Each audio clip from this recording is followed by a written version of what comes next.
Well, everyone, it's about that time where I make some super controversial video about something that everyone loves. And I'll be completely honest, this whole video could be totally misleading because I personally actually love the Nintendo Switch Lite. I think in the beginning when I bought it and everything, I really didn't like it too much. But as of right now, I think the Nintendo Switch personally for me is awesome. I like it a lot. And I think it has a lot of value and, for a whole, for a lot of people out there, especially for people who have a huge Nintendo Switch library and don't really care about playing games with multiple people, even though you have the capability of doing that, but also connected to a TV, all that stuff. If you don't care, the Switch Lite is perfectly fine. However, one thing that I did see, now you guys know I go on Amazon, I have Amazon affiliate, I link a lot of products from there. And I was actually looking through Amazon for the Nintendo Switch Lites and they're all sold out still everywhere, which I don't understand why. But I was scrolling through the reviews and I actually found that a lot of people, this thing has like a 97% a positive review, which is awesome. But then I saw that 3% review and I was like, why did these people rate this thing 1 star? And I read through some of the negative reviews and I want to address them and really kind of tell you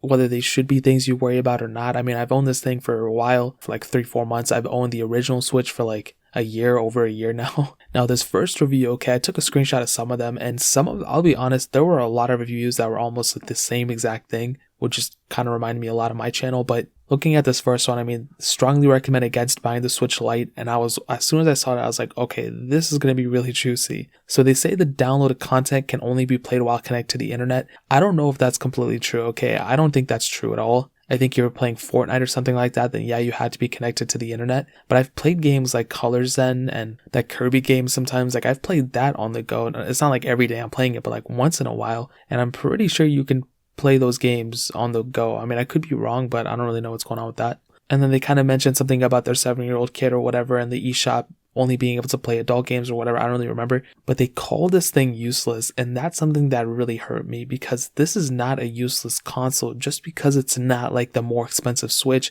doesn't mean it's useless. The iPhone 11, is that useless? Not at all. Just because it has a less camera and a worse screen doesn't mean it's useless. You know what I mean? The Switch Lite, based off these reasons isn't, I don't know.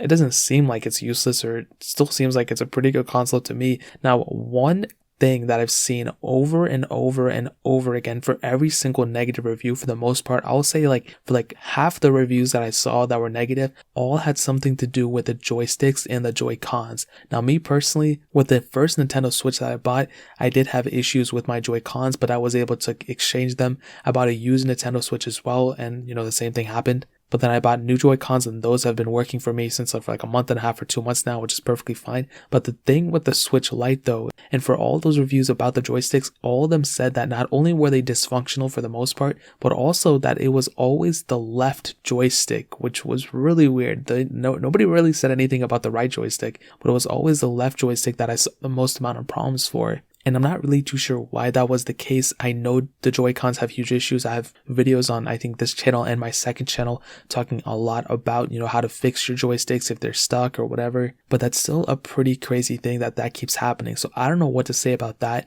Again, Nintendo has a humongous issue. I'm not even trying to be a fanboy of them all the time.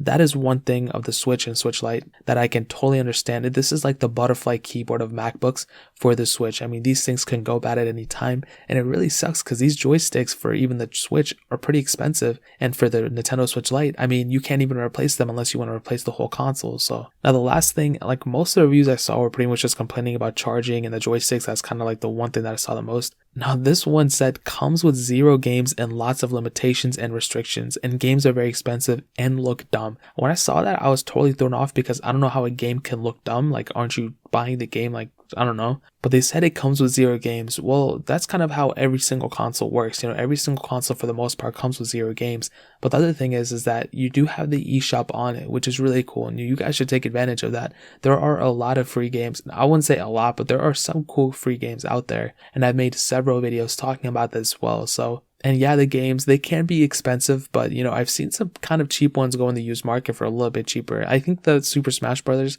I think I've seen a lot of those go for around $40. I could be totally wrong with that, but regardless, in my opinion. And then some people said, okay, it arrived broke, the left joystick, this and that, same exact thing. Basically, the consensus is that I'm getting is that these are probably the first consoles these people have picked up in a while, so it makes sense. They might have had higher expectations, which is totally okay. If you have high expectations, you should probably get, the original Nintendo Switch, not really the Switch Lite. But the other thing to keep in mind is that I can totally get behind the joystick issues. I think these are huge issues that Nintendo needs to address. It's super annoying.